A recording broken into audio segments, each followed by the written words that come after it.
Et place donc maintenant à notre zoom exceptionnel sur Sarajevo. Nous nous sommes rendus, je l'ai dit, sur place avec toutes nos équipes pour vous faire découvrir cette ville chargée d'histoire et de culture, d'où est parti il y a 100 ans exactement le premier conflit mondial et qui a subi il y a 20 ans aussi un siège interminable et meurtrier, mais qui aujourd'hui renaît grâce à sa jeunesse et à son patrimoine.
Nous voici donc au cœur de Sarajevo, la capitale de la Bosnie-Herzégovine. Sarajevo, c'est un nom qui résonne très fortement pour les Européens, car la ville a été marquée par les plus grands conflits du XXe siècle. Il y a 20 ans, la guerre dans l'ex-Yougoslavie et le siège le plus long de l'époque moderne, près de 4 ans, plus de 10 000 morts. Nous en parlerons dans l'un de nos reportages. Et puis il y eut bien sûr aussi ce jour de juin 1914, où l'archiduc François Ferdinand et sa femme Sophie furent assassinés. Ce fut le début du premier conflit mondial par le jeu des alliances. Nous écouterons d'ailleurs les explications et le récit de notre spécialiste, l'historien Joseph Zimet, qui est chargé des commémorations du centenaire de la guerre de 14. Mais il ne faut pas oublier que Sarajevo, c'est une ville de culture. Nous irons d'ailleurs visiter la grande bibliothèque qui a été entièrement brûlée pendant le conflit bosniaque et qui vient de rouvrir. Nous verrons aussi combien les lieux de culte sont nombreux ici, musulmans, catholiques, juifs. Nous verrons surtout comment la jeunesse aujourd'hui participe au renouveau et à l'éveil identitaire de la ville.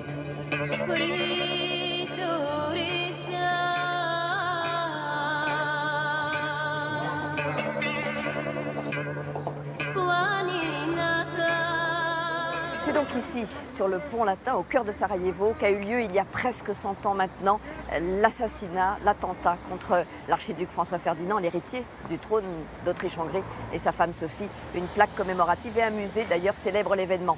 Pour en parler et pour raconter cet incroyable enchaînement de hasards et d'événements dramatiques, nous allons retrouver notre spécialiste, l'historien Joseph Zimet, qui est chargé des commémorations pour le centenaire de la Première Guerre mondiale. Bonjour et merci d'être avec nous à Sarajevo. Bonjour Claire. Alors, pourquoi d'abord l'archiduc François Ferdinand est-il la victime d'un attentat ici à Sarajevo en juin 1914 ? Alors l'archiduc François Ferdinand, c'est l'héritier du trône des Habsbourg et la monarchie austro-hongroise occupe la Bosnie-Herzégovine depuis 1878. En 1908, à la grande fureur des Serbes, l'Autriche-Hongrie annexe purement et simplement la Bosnie-Herzégovine qui est composée à 50% de population serbe. Donc l'annexion de la Bosnie-Herzégovine dans l'empire multinational des Habsbourg, c'est faire obstacle à la réunification des Slaves du Sud dans une grande Serbie qui réunifierait les Slaves de Bosnie, les Serbes de Bosnie, aux Serbes de Belgrade. Alors Joseph, racontez-nous maintenant ce qui s'est passé exactement ce 28 juin 1914 sur ce pont latin à Sarajevo. Alors Claire, ce qu'il faut savoir déjà, c'est que cet attentat est un incroyable concours de circonstances. Le 5 juin, les autorités serbes ont prévenu Vienne qu'un complot se tramait et ont tout fait pour essayer d'éviter ce voyage. Les Autrichiens n'ont pas tenu compte de cette mise en garde, auquel ils n'ont accordé aucun crédit. Ce qu'il faut savoir, c'est que le déroulement des faits est un véritable enchaînement rocambolesque. Ils sont 6 postés le long du quai Appel à guetter l'archiduc et son cortège. Le premier voit passer le cortège, il est pétrifié par la peur, il n'ose pas sortir sa bombe de sa poche, il laisse passer le cortège. Le deuxième homme, Kabrinovic, a plus de chance, il arrive à amorcer la bombe, il la jette sur la voiture, le chauffeur accélère, la bombe rebondit sur la capote arrière du véhicule et explose sous le véhicule suivant, blesse des officiers et des passants.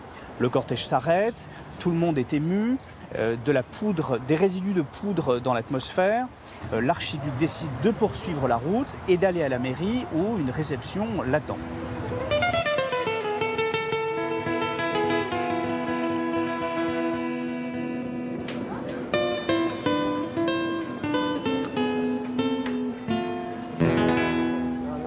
L'archiduc arrive, il est très énervé. Sa femme, Sophie Chotek, le calme. Le maire arrive à prononcer une brève allocution. L'archiduc lui répond. Et puis il décide de changer le programme et de se rendre à l'hôpital de Sarajevo pour rendre visite aux blessés de l'attentat qui vient d'avoir lieu. Le gouverneur Potiorek laisse l'archiduc remonter dans sa voiture décapotable et le cortège repart. Il repart dans la mauvaise direction puisque les chauffeurs n'ont pas pris en compte le changement d'itinéraire et il tourne dans la rue François-Joseph par erreur où le cortège est stoppé. On fait faire machine arrière au véhicule qui n'a pas de marche arrière et cette scène se passe à portée de revolver de Princip qui s'avance et qui d'un coup de revolver tue l'archiduc et sa femme Sophie Chotek. Alors, ce Gavrilo Princip, serbe de Bosnie, jeune, est considéré par certains comme un héros, par d'autres comme un terroriste, un assassin. Qu'est-ce qu'on peut dire, Joseph ? Alors, Princip est, pour les uns, un homme qui a froidement assassiné l'archiduc et son épouse de 2 coups de revolver.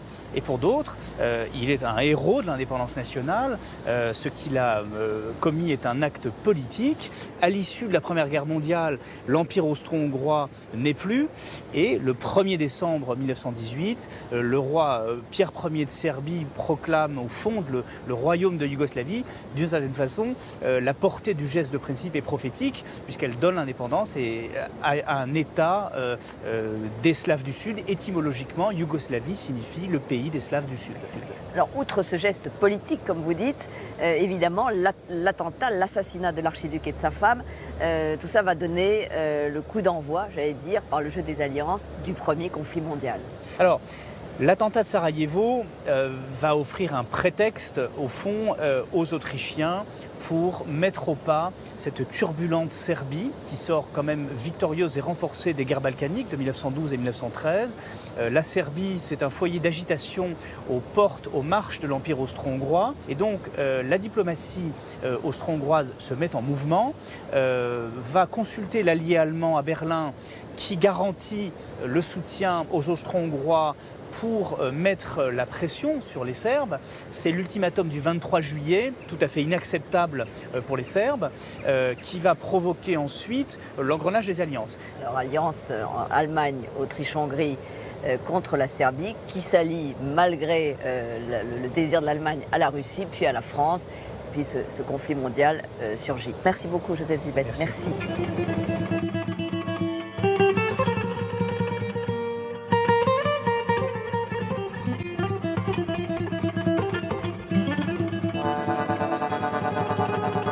Nous sommes ici dans la grande bibliothèque de Sarajevo. Elle avait été construite sous l'occupation autrichienne. C'était d'ailleurs l'hôtel de ville et juste avant son assassinat, l'archiduc François Ferdinand sortait de cet hôtel de ville, de cette grande bibliothèque.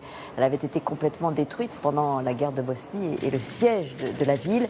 Les habitants qui s'y étaient réfugiés avaient tenté, comme ils avaient pu, de sauver quelques-uns des trésors et des livres qui s'y trouvaient.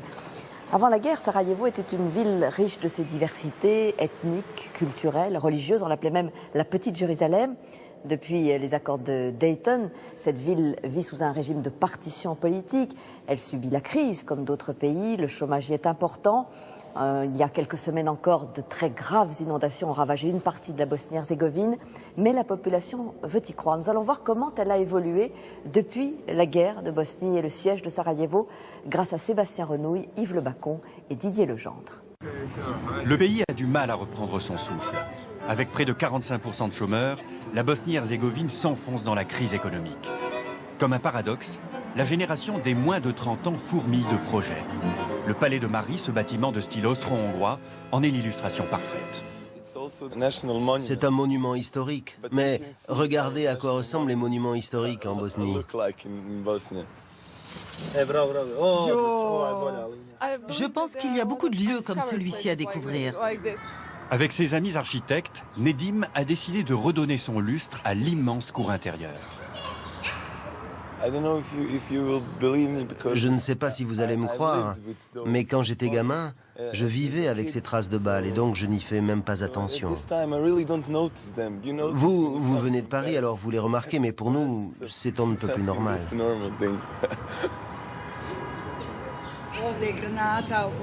Pendant la guerre, il y a eu une grenade qui est tombée ici. Il y a eu un mort, un jeune. Il avait 24 ans. Avant la guerre, c'était beau ici. Il y avait des roses partout. La caméra d'un envoyé spécial tremble au son du canon. 1992, les tireurs embusqués terrorisent la population. Pour se déplacer en tramway, il faut baisser la tête. Un jeune journaliste s'exprime à la télévision. Elle n'est pas officielle, mais on peut librement le dire, la guerre est déclarée. À Sarajevo, plus de 10 000 morts en 4 ans. L'avenue que l'on surnommait Sniper Alley connaît aujourd'hui les affres de la circulation. Au sommet d'une tour, le jeune journaliste a pris du galon et il n'est pas peu fier. 2257 plateaux de présentation. Moi, en 24 ans. Est clair? Grâce à une hypothèque sur son appartement et sur une maison de campagne, Senad Ivezovic a créé sa propre chaîne de télévision, Face TV, son credo, la liberté de parole. C'est une phrase difficile que je vais prononcer. Je suis le premier homme à avoir annoncé le début de la guerre, mais je n'ai jamais déclaré qu'elle était terminée. Car la guerre politique, la guerre pour le territoire, elle, n'est pas terminée. En tant que journaliste, je n'ai pas le droit de dire « Bonsoir, la guerre est terminée ». Car la Bosnie-Herzégovine, dont la forme actuelle a été définie après la guerre, connaît des divisions. Ce passionné de vélo le sait bien. Après 4 années passées à Sarajevo comme ambassadeur de France, Roland Gilles termine son mandat cet été. Nous arrivons à la césure entre deux villes, une ligne invisible, en quittant le canton de Sarajevo. Et nous rentrons en Republika Srpska. La Republika Srpska, entité reconnue en décembre 1995 et peuplée par les Serbes de Bosnie. Nous passons à hauteur de maisons qui ont été détruites pendant le conflit, non rénovées, abandonnées, très certainement occupées par cette moitié de la population de Bosnie-Herzégovine, 2 millions sur 4 qui ont été déplacés. Mais comment décrire une ville qui en un siècle a connu autant de bouleversements? Vous voyez que j'hésite à vous répondre. Essayez d'expliquer Sarajevo, voilà, à court terme, la complexité, la diversité et ce qui caractérise le fonctionnement de ce bassin. Complexité politique, complexité administrative, diversité des cultures. Mais les gens veulent vivre ensemble. Ils ne veulent absolument pas du retour de notre conflit.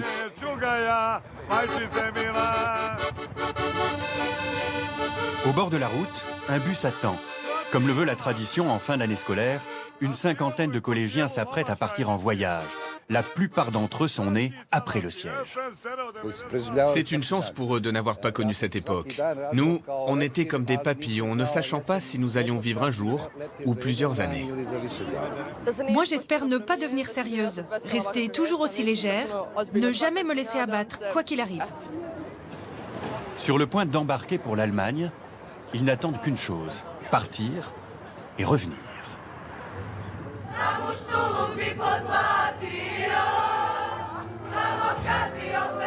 Cette nuit-là, à Sarajevo, de jeunes diplômés fêtaient la fin des cours et le début d'une nouvelle vie.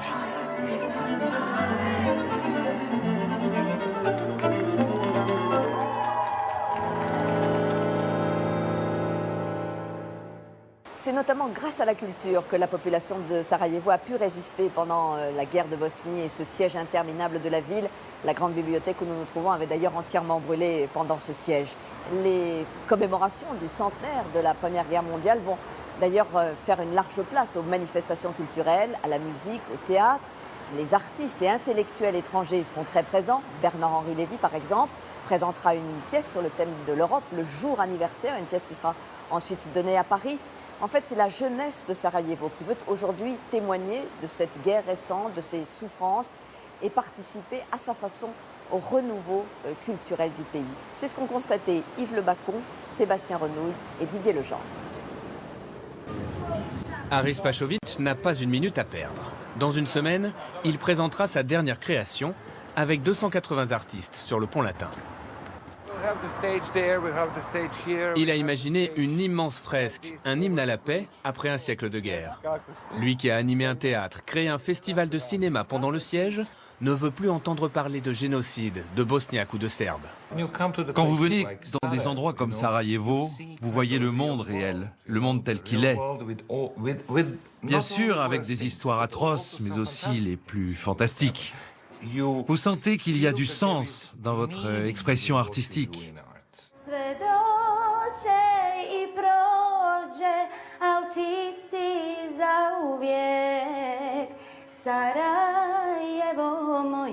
Cette matière inépuisable a inspiré un film. Les ponts de Sarajevo rassemblent 13 regards de cinéastes sur la capitale bosnienne. Aida Begic a réalisé l'un d'entre eux. Aujourd'hui, elle anime un cours devant des étudiants. Elle leur transmet sa patte, un cinéma ancré dans le réel, où la guerre n'est jamais loin. On peut faire comme si tout allait bien, comme si tout était beau. Mais malheureusement, on ne peut pas travestir la réalité à ce point. À chaque fois, je me dis, ok, cette fois je fais une comédie, je me le promets. Mais quand je me mets au travail, c'est évident que le film ne peut pas être très drôle. Car le quotidien n'est pas facile et la culture n'est pas prioritaire. Faute de crédit, le musée national est fermé depuis 2 ans. Ironiquement, ces étudiants simulent une file d'attente. Il faut qu'on avance. On doit regarder vers l'avenir, voir ce qui nous attend et saisir notre chance. Cette jeunesse ne renonce pas. Sarajevo compte 2 écoles de cinéma, des académies de musique et des beaux-arts. Tous ont des choses à dire et vivent l'art comme un exutoire. Je le vis un peu comme une forme de thérapie. Mais surtout, c'est l'occasion de faire quelque chose de nouveau. On rêve d'un avenir meilleur. On ne peut pas faire autrement. On doit se concentrer sur l'avenir et sur des idées positives. C'est notre salut. Lui a écouté ses rêves. À 21 ans, Boyan a gagné un concours de design grâce à cette passerelle. Pourtant, aujourd'hui il veut partir, lassé d'un pays où son talent n'est pas reconnu. Ici, on ne s'occupe pas du design. Dans un sens, c'est peut-être une opportunité pour moi. Mais d'un autre côté, j'éprouve trop de difficultés dans ma vie quotidienne. C'est pour ça que j'aimerais partir ailleurs, au moins pour quelque temps. Difficile de se faire sa place au soleil. Anida a pourtant tout essayé. La jeune styliste nous accueille dans son bureau. C'est un café qui s'appelle Meeting Point. C'est ici que je travaille. À 26 ans, elle a déjà sa propre marque de haute couture, organisé 2 défilés, mais tout ça reste très fragile. Je fais des défilés indépendants. C'est une sorte de one-man show. J'organise tout. Je fais les affiches, les cartons d'invitation, je dirige les castings. Même mon père me donne un coup de main pour transporter mes collections. Sa marque a séduit quelques clients, notamment dans le monde du spectacle. Mais malgré ses efforts, elle peine à rassembler un large public. La mode ici est considérée comme une simple tendance, un truc qui devrait rester dans les centres commerciaux. Pourtant, nous pouvons porter du cuir, être belles, et peut-être un peu agressives. Mais nous pouvons être très, très modernes. Le talent et les bonnes volontés existent. Une certaine tradition aussi. Ce soir, le Ballet national de Sarajevo donne la première de Pulcinella. Bien sûr, la musique est enregistrée, les décors réduits à la plus simple expression, et le corps de ballet ne compte plus que 25 danseurs. Mais la passion, elle, est toujours intacte. Au cours de l'histoire, Sarajevo a toujours pu compter sur ses artistes pour surmonter les traumatismes. Le 21e siècle n'échappera pas à la règle. C'est la fin de ce zoom exceptionnel sur Sarajevo. Nous avons tenté de vous raconter l'histoire de cette ville qui fut toujours l'un des creusets de l'Europe. Soubresauts des guerres, drame de ce siège interminable, c'est une ville qui a toujours résisté grâce à la culture. Ce Zoom, nous le devons à toutes mes équipes, à Sébastien Renouille, à notre correspondant ici, Arman Soldin, et bien sûr à la mission pour les commémorations du centenaire de la Première Guerre mondiale. Vous n'oubliez pas à 18h 7 à 8, le journal à 20h, je vous retrouve, mais tout de suite un nouveau numéro de reportage.